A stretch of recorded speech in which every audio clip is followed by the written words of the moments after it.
बहुत ही अच्छा डिसीजन था रघु, वाह मज़ा आ गया। लेकिन तुरंत ही ये क्या है? मोमेंट आ गया। शुरुआती 4 घंटों की धीमी गति का खामियाजा मुझे शाम को उठाना पड़ सकता है, क्योंकि जिन्हें नहीं पता उन्हें बता दूं कि मेरा जंगल गांव में पड़ता है। अरे नहीं, मेरा गांव जंगल में पड़ता है। लेकिन तभी मेरा ध्यान अचानक से ढलते हुए सूरज पर जाता है, क्योंकि गांव का रास्ता जो है जंगल से होकर गुजरता है और वहां पर रात को तेंदुए भी आते हैं। चला जा रहा था मैं डरता हुआ, हनुमान चालीसा पढ़ता हुआ। बाद में मुझ में एक दिव्य अनुभूति होती है। मुझे यूं प्रतीत होता है जैसे कोई अलौकिक। नमस्कार दोस्तों, स्वागत है आपका नए व्लॉग में। आज हम जाएंगे वडोदरा से राजस्थान 500 किलोमीटर की बाइक जर्नी पर। चलिए शुरू करते हैं आज का सफ़र।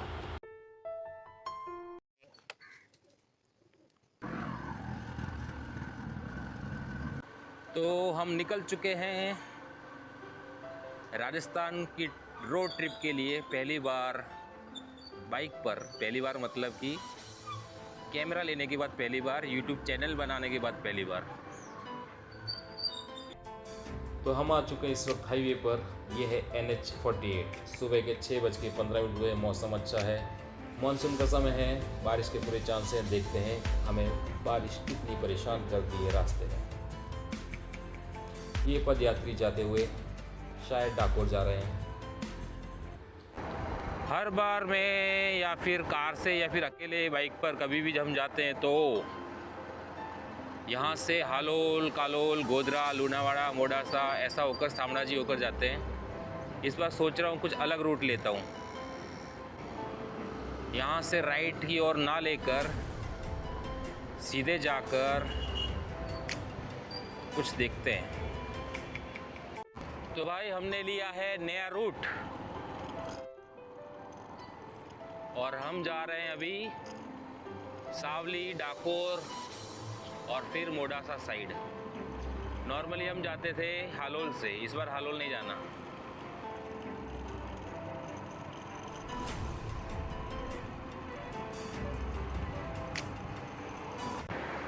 ये एक्सप्रेस वे ही होगा नया जो बना है,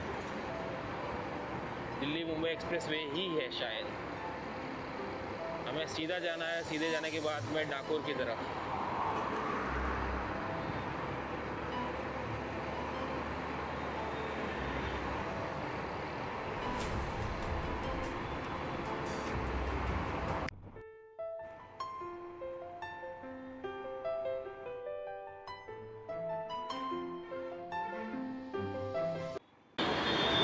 तो अभी हमने वासठ टोल प्लाजा क्रॉस कर दिया है। डाकोर लेफ्ट, राजकोट भी लेफ्ट, अहमदाबाद सीधा। अभी हमें डाकोर के लिए राइट की ओर मुड़ना है। ये जो सीधा वाला जो रास्ता है वो जाएगा अहमदाबाद की तरफ, राजकोट की तरफ। ये जाएगा डाकोर की तरफ। डाकोर यहाँ से है 36 किलोमीटर। यहाँ से राइट की तरफ सारसा है और यहाँ से है डाकोर इस तरफ। ओहो, काफ़ी कुछ लग रहा है यहाँ तो बड़ा। सारसा में ये क्या है, कोई मंदिर है या औषधालय, आयुर्वेदिक दवाएं हैं। डाकोर सीधा, कपड़वंज सीधा। ओके ओके ओके, सही है। डाकोर कपड़वंज।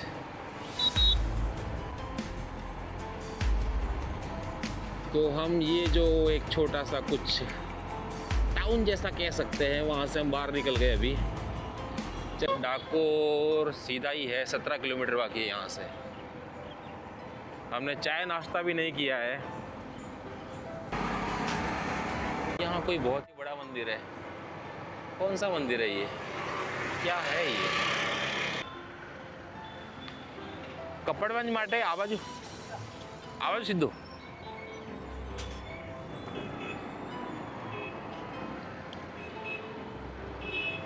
ये यहाँ से सीधा जाना है हमने, मतलब कि राइट टर्न लिया है वहाँ से। यस, यहीं से डाकोर 7 किलोमीटर बाकी है और कपड़वंज 40 किलोमीटर।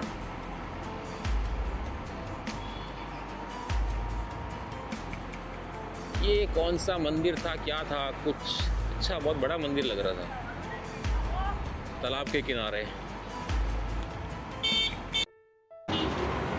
सिटी से बाहर एक जो छोटा कस्बा होता है, टाउन होता है, वहाँ की वाइब्स आपको किसी भी राज्य में सेम दिखेगी। जैसे कि अभी मैं जा रहा हूँ तो ये कुछ कुछ गोधरा ऐसा लग रहा है, कुछ कुछ कांचीपुरम तमिलनाडु ऐसा लग रहा है, कुछ भीम यावर देवगढ़ ऐसा लग रहा है। यानी गांव सभी एक ही तरह के होते हैं। आप किसी भी राज्य में चले जाओ, वहाँ की वाइब्स, वहाँ का माहौल, वहाँ की खुशबू, वहाँ की जीवन शैली, सब कुछ एक जैसा ही होता है अमूमन। बहुत ज़्यादा फ़र्क नहीं होता। अगर आप अभी नॉर्थ ईस्ट में चले जाओगे तो वहाँ का तो अलग ही होगा,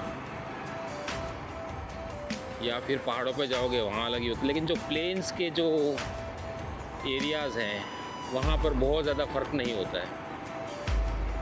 यहाँ से डाकोर अभी 5 किलोमीटर दूर है, और यहीं रोड के पैरेलल समानांतर एक रेलवे ट्रैक भी जा रहा है। तो अभी हम ये जो थोड़ा सा बाज़ार था उससे बाहर निकल गए हैं। डाकोर में आपका स्वागत है।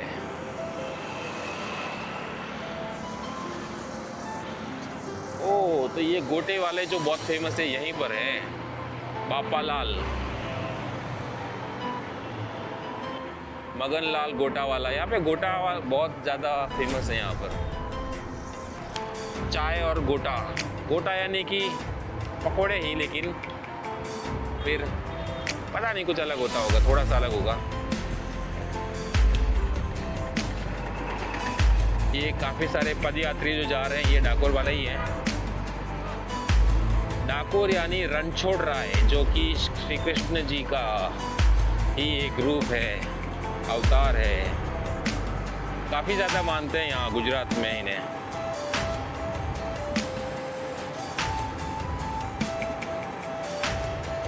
डाकोर मंदिर बिल्कुल सीधा।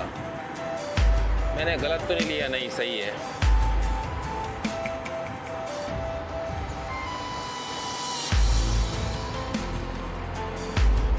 हमें डाकोर में सिटी में नहीं जाना है, हमें जाना है सीधा कपड़वंज। ये देखिए सभी पदयात्री हैं। अरे हाँ, आज क्योंकि गुरु पूर्णिमा भी है।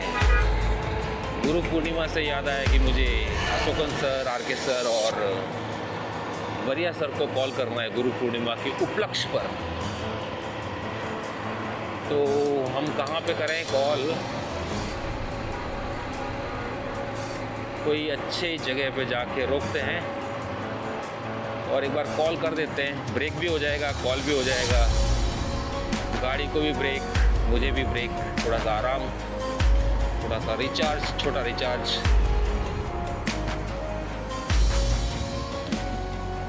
ये रहा मंदिर, क्या है, PN पार्क, इस तरफ ही है शायद मंदिर।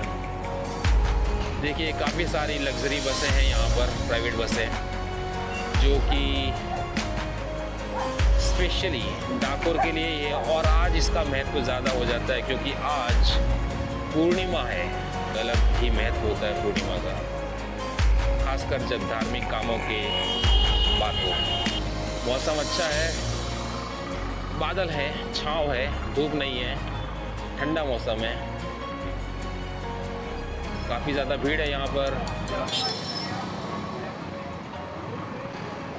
आगे शायद ब्रिज है, हमें सीधे निकल जाना होगा। मोडासा लिखा है, क्या लिखा है? यस, मोडासा कपड़वन बिल्कुल सीधा है। तो हमारा नेक्स्ट बड़ा टारगेट होगा मोडासा। अभी ये डाकोर नीचे की तरफ रह गया, मेन सिटी, और फिर मोडासा की ओर निकल जाएंगे। मोडासा से वही रास्ता मिल जाता है जो हमें हालोल, कालोल, गोधरा, लूणावाड़ा से मिलता है। डाकोर सिटी क्रॉस करते ही बहुत ही नज़ारे अच्छे हो चुके थे। मैं बहुत ज़्यादा खुश था कि मैंने ये वाला रोड लिया। मैंने यहाँ सुकन सर, आर के सर और वरिया सर को कॉल कर दिया था। मैं बहुत ही ज़्यादा खुश था अपने इस डिसीजन पे कि ये मैंने अच्छा रोड ले लिया। बहुत ही अच्छा डिसीजन था रघु, वाह, मज़ा आ गया। लेकिन तुरंत ही ये किया है मोमेंट आ गया।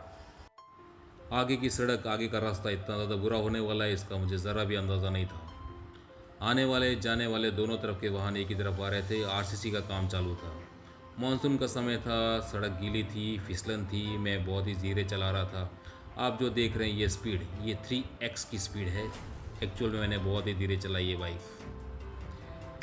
बिल्कुल प्योर ऑफ रोडिंग हो गई थी। कभी मैं ऊपर जा रहा हूँ, कभी नीचे आ रहा हूँ, कभी इस तरफ डाइवर्जन है, कभी उस तरफ डाइवर्जन है। मैं परेशान हो गया था। रास्ता भले ही ख़राब था लेकिन चलाने का मज़ा आ रहा था। ऑफ रोडिंग हो रही थी, ऐसा लग रहा था जैसे कि मैं नॉर्थ ईस्ट की या फिर किसी हिली एरिया की, लद्दाख की प्रैक्टिस के लिए निकला हूँ। हालांकि वहाँ के कंडीशन तो इससे भी कहीं ज़्यादा ख़राब होते हैं, फिर भी ट्रेनिंग सेशन लग रहा था। करीब 1 घंटे की प्योर ऑफ रोडिंग के बाद फाइनली अच्छा रास्ता शुरू हुआ। जैसे सब्र का फल मीठा होता है वैसे ही ऑफ रोडिंग का फल स्मूथ रोड होता है, बिल्कुल मक्खन की तरह। पंछी सुर में गा रहे थे, भौरे गुनगुना रहे थे, खुशबू उड़ा रही थी हवा, ऐसे मुस्कुरा रही थी, यूँ फिज़ा बुला रही थी जैसे कि वो मेरी दिलरुबा। ऑफ रोडिंग की वजह से कब से मेरे अंदर का बेसुरा गायक चुप था। अब मैंने मेरी बेसुरी आवाज़ में बहुत सारे सुरीले गीत गाए। ट्रैवलिंग के दौरान मेरा गीत गाना इतना ही नॉर्मल है जितना कि टीनेज में पिंपल का निकलना। अभी हम पहुँचे हैं बायड़, मोड़ासा से 30 किलोमीटर पहले। सुबह से मैंने कुछ खाया नहीं था, बहुत ज़ोरों से भूख लग रही थी, पेट में चूहे दौड़ रहे थे, लेकिन मेरी ज़िद थी कि कुछ अच्छा मिलेगा तो ही खाऊंगा। लेकिन यहाँ पर जहाँ भी नज़र डालो वहाँ पे दाल बाटी चूरमा और सिर्फ दाल बाटी चूरमा के ही होटल नज़र आ रहे थे। दाल बाटी चूरमा का आनंद तो मैं मेरी पिछली ट्रिप पे ले चुका था, जो कि मैंने नाकाम कोशिश की थी वडोदरा से नासिक जाने की लिफ्ट मांगकर। जिन्होंने मेरा पिछला वीडियो देखा है वो तो ये बात जानते हैं, लेकिन जिन्होंने नहीं देखा वो जाकर देख सकते हैं। देखिए कितना कैजुअली मैं अपने पिछले वीडियो का प्रमोशन कर रहा हूँ। जो लोग नखरे करते हैं उन्हें पछताना ही पड़ता है। मुझे भी पछताना पड़ा क्योंकि मैंने नखरे किए थे कि ये नहीं खाना वो नहीं खाना, क्योंकि अब सिटी ख़त्म हो चुकी थी मेरे नखरों की वजह से। खाने के सारे ऑप्शन ख़त्म हो चुके थे, लेकिन गाने के ऑप्शन अभी शुरू हुए। फिर से बहुत सारे सुरीले गीतों पर मैंने बेरहमी दिखाते हुए बहुत फुल वॉल्यूम में गाना शुरू किया। आजू बाजू में कोई सुनने वाला था नहीं, मेरे पीछे कोई बैठा था नहीं, मुझे मना करने वाला कोई था नहीं। यहाँ तक कि मेरे कानों को भी कोई प्रॉब्लम नहीं थी क्योंकि मेरा हेलमेट काफ़ी टाइट था, मुझे आवाज़ ही नहीं आ रही थी। अभी हम पहुँचे हैं धनसरा या धनुसरा, धनसुरा पहुँचे। यहाँ से 15 किलोमीटर के आसपास में होता होगा शायद, 15, 20, 16, 17 और बाकी होगा।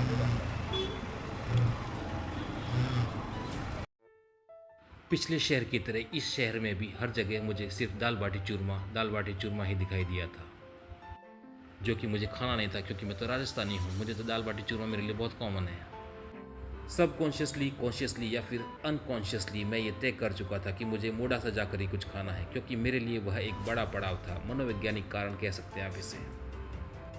दिल दिमाग ने पेट की नहीं सुनी और एक शहर और गुजर गया। मैं हूँ अभी यहाँ मोड़ासा से 8 किलोमीटर या 9 किलोमीटर पहले, और यहाँ मुझे गोपाल एनजी की कंपनी।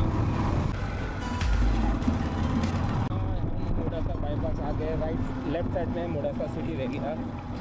और अभी हम दिल्ली, अजमेर, उदयपुर की तरफ हाईवे पर आ गए हैं। हालांकि प्लेटिना में 5 ही गियर है, फिर भी अब ये छठे गियर पे चल रही थी, क्योंकि इसने पहले 4 घंटे में महज 122 किलोमीटर का ही सफ़र तय किया था ऑफ रोडिंग की वजह से। शुरुआती 4 घंटों की धीमी गति का खामियाजा मुझे शाम को उठाना पड़ सकता है, क्योंकि जिन्हें नहीं पता उन्हें बता दूं कि मेरा जंगल गांव में पड़ता है। अरे नहीं, मेरा गांव जंगल में पड़ता है। देखिए दोस्तों, मुझे अभी समझ आया। वो जो आपके सामने दिख रहा है वो हमारा रोज का रूटीन वाला रास्ता है, और हम यहाँ से इस बार जाए हैं। हम यहाँ से राइट करके पेट्रोल दिख रहा है, आते थे, और लेफ्ट की तरफ होगा वही वाला जो काका वाली चाय जहाँ हमने पी थी। तो एक पड़ाव पार कर लिया है, अच्छा लग रहा है। अभी आगे का रास्ता पूरा देखा हुआ है, रास्ता अच्छा है, सब कुछ अच्छा है। हम पहुँच गए मोड़ासा बाईपास। अभी यहाँ कुछ खाएँ क्या, चलो देखते हैं। वही चाय नाश्ता।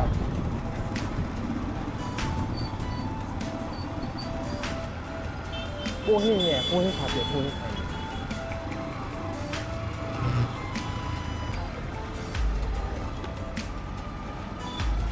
पोहे भी चावल के होते और चना पुलाव में जो पुलाव था वो भी चावल का ही था। Left hand side equal to right hand side, इसलिए मैंने मन को मना लिया और मैंने पुलाव खा लिया।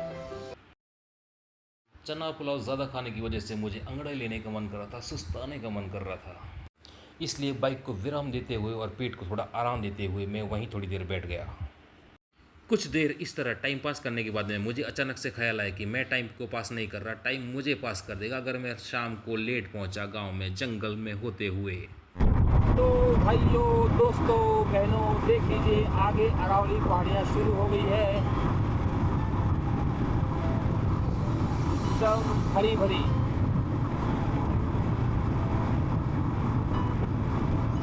और ये वही जगह है जहाँ पे हम अक्सर कभी कभी खाना खाते थे, ये भी खाना खाएंगे। वही जगह है जहाँ पे आगे तो बम्पर आएंगे कि आप स्पीड ब्रेकर आएंगे। तो दोस्तों अभी हम शामराजी फ्लाईओवर के पास पहुंचे हैं। यहाँ से अगर आप लेफ़्ट लेते हैं तो अहमदाबाद हिम्मतनगर की ओर जाएंगे, अगर आप सीधे जाते हैं तो अंबाजी की तरफ जाएंगे, अगर आप राइट लेते हैं तो आपको उदयपुर, अजमेर, जयपुर, दिल्ली, जहाँ तक आप जाना चाहें जा सकते हैं।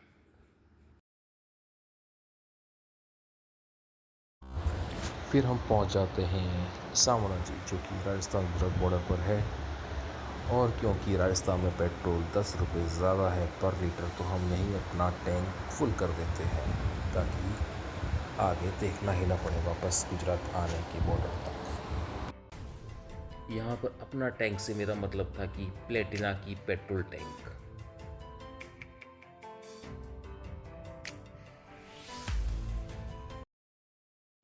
गुजरात राजस्थान बॉर्डर पर हमने पेट्रोल टैंक फुल कर दिया क्योंकि यहाँ का प्राइस राजस्थान के प्राइस से 10 रुपये प्रति लीटर अप्रोक्सीमेट कम है।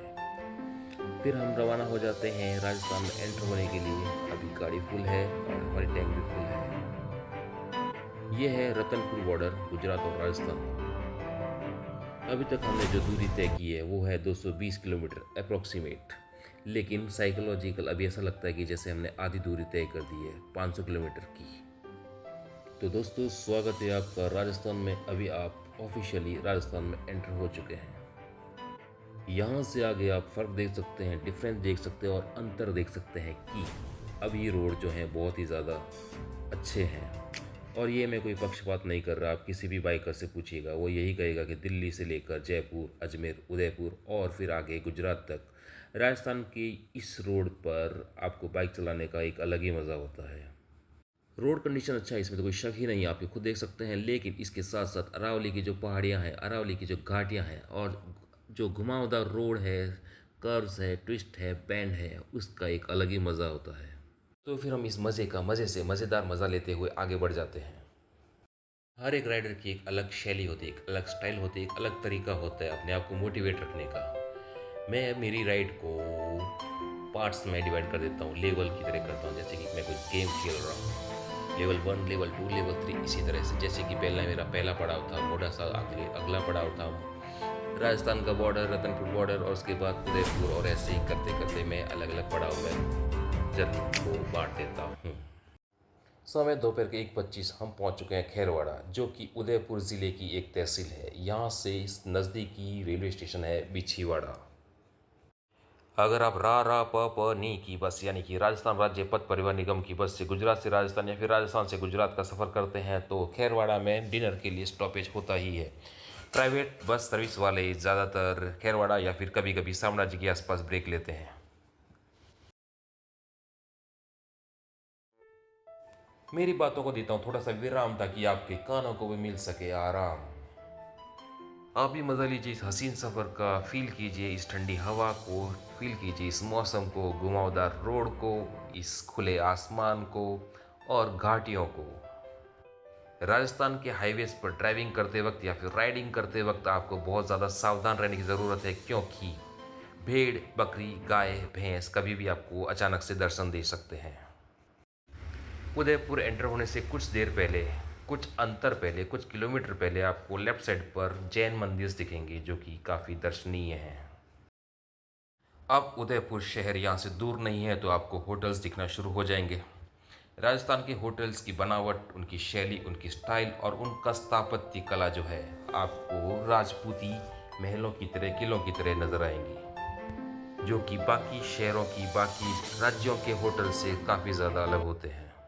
तो दोस्तों, हम उदयपुर पहुंच चुके हैं और हमने एक और लेवल, एक और पड़ाव पार कर लिया है।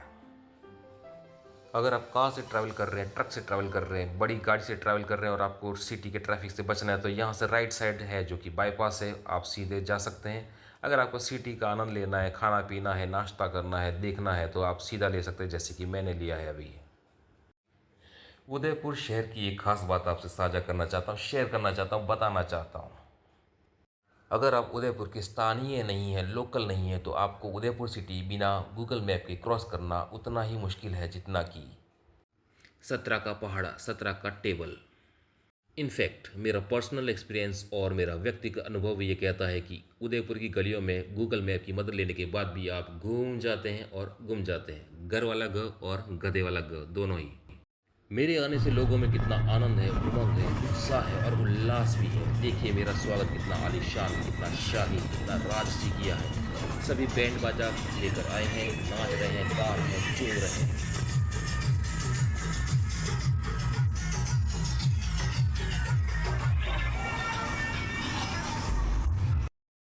राजसी, शाही, आलीशान स्वागत के बाद हम आगे बढ़ते हैं और उदयपुर के नज़ारों का लुत्फ उठाते हैं। उदयपुर मेरा पर्सनल फेवरेट शहर में से एक है। यहाँ पर आप साल में कभी भी आइए, बहुत ज़्यादा अच्छा लगेगा। मॉनसून में और सर्दियों में ये बहुत ज़्यादा अच्छा लगता है। उदयपुर को झीलों की नगरी, लेक सिटी या फिर वेनिस ऑफ द ईस्ट के नाम से जाना जाता है। उदयपुर हमेशा से राष्ट्रीय एवं अंतर्राष्ट्रीय पर्यटकों की फेवरेट शहरों की सूची में रहा है। यहाँ पर आपको पूरे साल राष्ट्रीय एवं अंतर्राष्ट्रीय पर्यटक देखने को मिलेंगे। वैसे तो झीलों की नगरी उदयपुर में आपको बहुत कुछ देखने को मिलेगा, लेकिन फिर भी कुछ मुख्य आकर्षणों की बात करें तो city palace, Sajjangarh palace, lake palace, Jag Mandir, lake Pichola, Fateh Sagar झील, सहेलियों की बाड़ी, बागौर की हवेली कुछ मुख्य आकर्षण कह सकते हैं। पिचोला झील के किनारे अगर आप चाहें तो श्री जगदीश मंदिर के दर्शन कर सकते हैं, और अगर आप हस्तकला एवं परंपरागत चीज़ों के शौकीन हैं तो आपके लिए उदयपुर में शिल्पग्राम भी मौजूद है। यहाँ पूरे शहर में आपको जगह जगह पर बाइक रेंटल्स मिल जाएंगे, जो कि आपको घूमने के लिए बहुत ही ज़्यादा सहायक हो सकते हैं। मैं मेरे पर्सनल एक्सपीरियंस और साथ ही मेरे व्यक्तिगत अनुभव से आपको ये सलाह दे सकता हूँ और ये एडवाइस भी दे सकता हूँ कि आपको कार से ज़्यादा मज़ा यहाँ पर बाइक या स्कूटर से ही आएगा, क्योंकि पुराना उदयपुर जो है काफ़ी तंग गलियों वाला है और काफ़ी उतार चढ़ाव, ढलान और चढ़ाई वाला है। उदयपुर के सबसे प्रसिद्ध चौराहों की अगर हम बात करें, अगर मैं हिंदी में कहूँ तो most iconic circles of Udaipur, तो सबसे पहला नाम आता है सुखड़िया सर्कल का। सुखड़िया सर्कल जाना जाता है, माना जाता है अपने फूड स्टॉल्स के लिए और चौराहे के बीच बने आर्टिफिशियल मैन मेड लेक के लिए, जहाँ पर आप पैडल बोटिंग कर सकते हैं। सुबह और शाम यहाँ का नज़ारा बहुत ही मनोरम्य होता है। काफ़ी सारे लोग आते हैं, अच्छा लगेगा आपको। कभी जाएं तो सुखड़िया सर्कल ज़रूर जाएं। राजस्थान प्रसिद्ध है अपने मार्बल के लिए, और ऐसी ही मार्बल आर्ट के लिए उदयपुर में आपको भुवना बाईपास, जो कि श्रीनाथ जी जाते वक्त बीच में ही आपको पड़ेगा, वहाँ पे आपको इसी काफ़ी सारी कलाकृतियाँ देखने को मिलेगी। एक मार्केट है पूरा डेडिकेटेड, जो कि मार्बल आर्ट के लिए ही है। उदयपुर की आपको इतनी सारी जानकारी देने के बाद मेरा गला सूख गया और मेरे लिए अब गन्ने का जूस पीना अति आवश्यक हो गया है। पेट में E100 यानी कि प्योर इथेनॉल भरकर हम आगे का सफ़र शुरू करते हैं। अभी जो सामने आप ये फ्लाईओवर देख रहे हैं, इससे अगर आप लेफ़्ट की तरफ टर्न लेते हैं तो आप माउंट आबू जा सकते हैं। राइट की ओर अगर आप जाएंगे तो चित्तौड़ जा सकते हैं, और अगर आप सीधा जाएंगे तो आपको राजसमंद, अजमेर, जयपुर, दिल्ली, लेह लद्दाख, जहाँ भी आप जाना चाहे जा सकते हैं। काफ़ी देर कंक्रीट के जंगल में घूमने के बाद अब हम प्राकृतिक जंगल तो नहीं लेकिन प्रकृति में आ जाते हैं। अभी हम पहुँचे हैं चिरवा। कुछ साल पहले तक चिरवा प्रसिद्ध था अपने विकट मोड़ वाले रास्तों के लिए, अगर मैं हिंदी में कहूँ तो नैरो हेयर पिन बैंड्स के लिए। अभी ये घाट्स बंद हो चुके हैं और यहाँ पर पर्यटक स्थल बन चुका है जो कि है फ्लावर वैली। और इन घाट्स पर ना जाकर आपको आगे का सफ़र तय करने के लिए अभी अब जाना पड़ता है सुरंग से, टनल से, जो कि है चिरवा टनल। टनल के बनने के बाद में आपका काफ़ी सारा टाइम, वक्त और साथ ही समय भी बच जाता है। तो कमेंट करके बताइए कि आप इस बची हुई समय राशि का क्या कीजिएगा।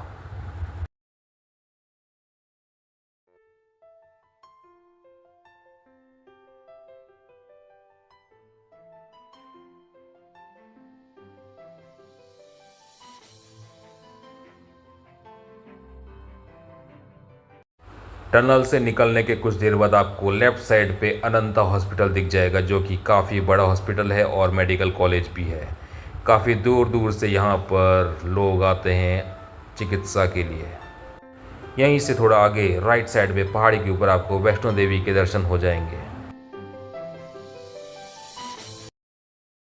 कुछ समय बाद आप ऐसे इलाके में पहुँच जाएंगे जहाँ आपको सड़क किनारे दोनों तरफ सफ़ेद ही सफ़ेद नज़र आएगा, क्योंकि यहाँ पर बहुत सारी मार्बल की फैक्ट्रियाँ हैं, प्रोसेसिंग यूनिट्स हैं। आप इन मार्बल प्रोसेसिंग कंपनियों के नाम पढ़ते जाइए, आपका टाइम पास होगा, आपका वक्त गुजरेगा और आपका समय भी अच्छा घटित होगा। कुछ देर बाद आप पहुंच जाएंगे नाथ द्वारा, जिसे श्रीनाथ जी भी कहा जाता है। नाथ द्वारा में आपको मिराज ग्रुप का प्रभाव हर तरफ दिखाई देगा। स्पोर्ट्स कॉम्प्लेक्स, मिराज सिनेमा, विशाल शिव जी की प्रतिमा, रियल इस्टेट, मिराज नमकीन और भी बहुत कुछ मिराज के नाम से। यहाँ से जाते वक्त लेफ़्ट की तरफ आपको यह शिव प्रतिमा दिख जाएगी। मिराज ग्रुप ने इसे ऐसी जगह पर, ऐसे स्थान पर स्थापित किया है कि आपको नाथ द्वारा के किसी भी कोने से इनका दर्शन हो सकता है। सफ़र में अब हम पहुँचे हैं गोमती चौराहा, जिसे चारभुजा भी कहा जाता है। यहाँ से लेफ़्ट की ओर अगर आप लेंगे तो आप कुंभलगढ़ फोर्ट जा सकते हैं और वहीं से आगे जोधपुर जा सकते हैं, जो कि यहाँ से 190 किलोमीटर है। अगर आप सीधे जाएंगे तो आप अजमेर, जयपुर या फिर जहाँ मुझे जाना है मेरे गांव जा सकते हैं। पूजा का समय हो गया है, पेट पूजा का। भेल वाले भाई ने मुझसे पूछा तीखा या मीडियम, मैंने कहा मीडियम। उन्होंने मीडियम इतना अच्छा बनाया कि खुशी के आंसू मेरे नाक से बहने लगे। नाक से बहते इन खुशी के आंसुओं को पोंछते पोंछते हम काफ़ी सारे छोटे मोटे कस्बों को पार कर देते हैं। अभी तक तो मैं सफ़र का आनंद ले रहा था, मज़ा ले रहा था, लाइफ एंजॉय कर रहा था, लेकिन तभी मेरा ध्यान अचानक से ढलते हुए सूरज पर जाता है। गांव यहाँ से अभी भी 90 किलोमीटर दूर है। क्या मैं रात होने से पहले, अंधेरा होने से पहले गांव पहुँच जाऊँगा? क्योंकि गांव का रास्ता जो है जंगल से होकर गुजरता है और वहाँ पर रात को तेंदुए भी आते हैं। कहीं ये उर्दू वाला सफ़र, इंग्लिश वाला सफ़र ना बन जाए। मेरा ध्यान अब घड़ी पर ही होता है, रेस अगेंस्ट द टाइम शुरू हो जाता है। ज़रा इस जगह को तो देखिए, वाकई ये नज़ारा बेहद खूबसूरत है, लेकिन साथ ही ये स्थान दूर दराज और सुनसान है। ये देखिए, कैमरे का नाइट मोड ऑन है, इसीलिए आपको लग रहा होगा कि उजाला काफ़ी है, लेकिन मैंने बाइक की हेडलाइट ऑन कर दी। इसी से आपको अंदाज़ा आ जाएगा कि अंधेरा हो चुका है। अभी सिचुएशन बिल्कुल आईपीएल के मैच जैसी हो रही थी। मैच जिसमें चेन्नई खेल रही हो और धोनी विकेट पर खड़े हों। एक ऐसा मैच जिसमें बड़ा स्कोर है, हम चेस कर रहे हैं, बॉल्स कम बची हैं और रन ज़्यादा बनाने हैं। टारगेट अचीव हो पाएगा या नहीं हो पाएगा, देखते हैं। नेल बाइटिंग सिचुएशन आ गई है। यह 19th ओवर चल रहा है। 20वें ओवर में क्या होगा? और ये 20वां ओवर शुरू। यहाँ से कुछ आगे जाते ही जंगल का एरिया शुरू हो जाता है।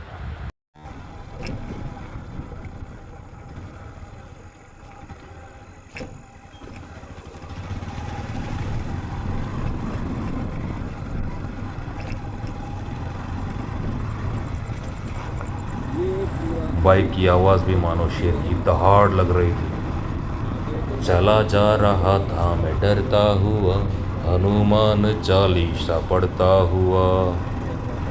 आजा सनम मधुर चांदनी में हम तुम मिले तो वीराने में भी आ जाएगी बहार। झूमने लगेगा ये समा, कहता है दिल और मचलता है दिल। आएगा आएगा आएगा आने वाला आएगा।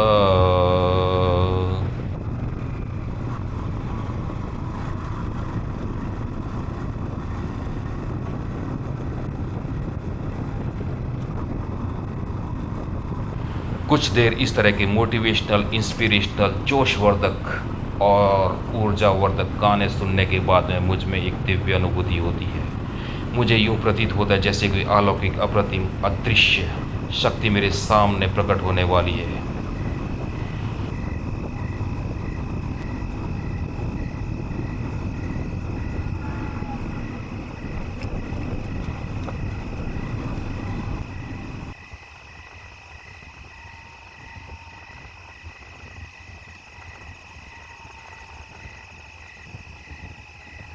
और आखिरकार हम गांव पहुंच गए। एडवेंचर खत्म। लाइक, शेयर, सब्सक्राइब के लिए नहीं कहूँगा, लेकिन कमेंट ज़रूर कीजिएगा। खुश रहिए, आबाद रहिए। आपका बहुत बहुत धन्यवाद।